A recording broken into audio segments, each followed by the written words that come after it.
ఏపీలో మహిళలకు free bus ప్రయాణానికి సంబంధించి ముమ్మరంగా ఏర్పాట్లు జరుగుతున్నాయి. సూపర్ 6 పథకాల్లో భాగంగా చంద్రబాబు ఆర్టీసీ పల్లె వెలుగుల్లో మహిళలకు ఉచిత ప్రయాణం హామీ ఇవ్వగా దానిని వీలైనంత తొందరగా అమలు చేసే పనిలో పడ్డారు అధికారులు. ఈ మేరకు వచ్చే నెల నుంచి అమలు చేయడానికి కసరత్తు ప్రారంభించారు ఏపీ అధికారులు. ఈ పథకంలో ఎంత భారం పడుతుంది, ఆర్టీసీ సర్వీసులపై చూపే ప్రభావం ఎంత వంటి అంశాలపై అధికారులు దృష్టి పెట్టారు. మార్గదర్శకాలు రూపొందించే పనిలో పడ్డారు. ఇప్పటికే రవాణా శాఖ మంత్రి దీనిపై స్పష్టమైన ప్రకటన కూడా చేశారు.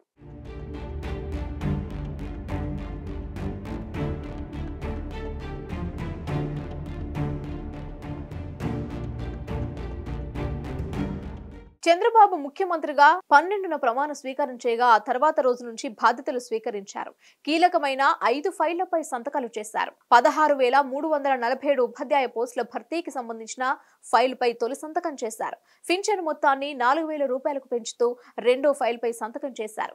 ఏపీ ల్యాండ్ టైటిలింగ్ యాక్ట్ రద్దు అంశానికి సంబంధించి మూడో ఫైల్పై సంతకం చేశారు. అన్న క్యాంటీన్లు పునరుద్ధరణ, నైపుణ్య గణన వంటి ఫైళ్లపై మిగతా సంతకాలు పూర్తి చేశారు. దీంతో మరో హామీ ఆర్టీసీ ఉచిత బస్సు ప్రయాణం పథకంపై చర్చ మొదలైంది. అసలు ఈ పథకాన్ని ప్రారంభిస్తారా లేదా అన్న సందేహం ప్రతి ఒక్కరి మదిలో మెదలవుతోంది.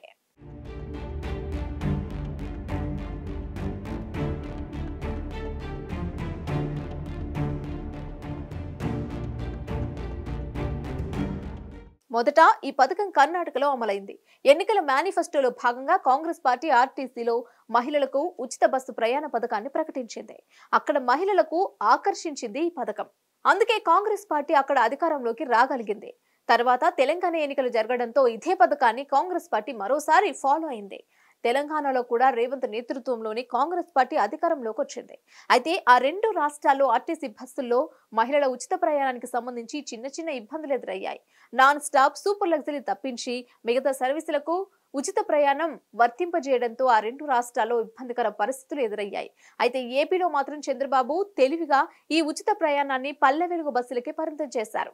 అందుకే ఇప్పుడు పల్లె వెలుగులో మహిళల ఉచిత ప్రయాణానికి సంబంధించి మార్గదర్శకాలు తయారు చేసే పనిలో పడింది చంద్రబాబు ప్రభుత్వం. వీలైనంత వరకు జూలై నుంచి ఈ పథకం ప్రారంభించాలని ప్రయత్నాలు జరుపుతున్నట్లు సమాచారం.